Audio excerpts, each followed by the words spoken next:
Love பண்ணிட்டு இருந்தான் sir. தான் பொண்ணை லவ் பண்ண விஷயம் தெரிஞ்சு பத்மநாபன் அந்த பையனை கூட்டு பஞ்சாயத்து பண்ண சொன்னார் சார். அந்த பொண்ணு யாரோட மகன் தெரியுமா உனக்கு? தெரியும் சார். கிரிக்கெட் விளையாடணுமா, டாக்டருக்கு படித்தோமா, ட்ரீட்மெண்ட் பண்ணோமான்னு போயிட்டே இருக்கணும். அதை விட்டுட்டு அந்த பொண்ணு பின்னாடி சுத்தின காணாமல் போயிடுவேன். பெரியவர் கூட்டு பஞ்சாயத்து பண்ணதுக்கப்புறம் அந்த பையன் பேசாமல் தான் சார் இருந்தான். ஆனால் கொஞ்ச நாளைக்கு அப்புறம் அந்த பொண்ணுக்கிட்ட திரும்ப பழக ஆரம்பிச்சிட்டான் சார். அதனால பத்மநாபன் பெரியவர் கால் பண்ணார் சார்.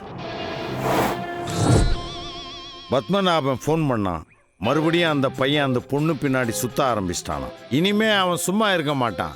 அந்த பையன் சும்மா இருக்கிற மாதிரி நாம தான் ஏதாவது பண்ணணும்.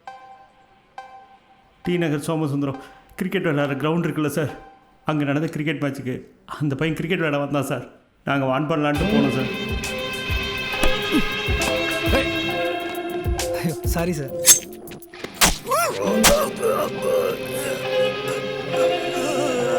சின்னூண்டு விஷயம் சார். அதுக்கு போய் கத்தி எடுத்து குத்தி தூக்கி போட்டா சார்.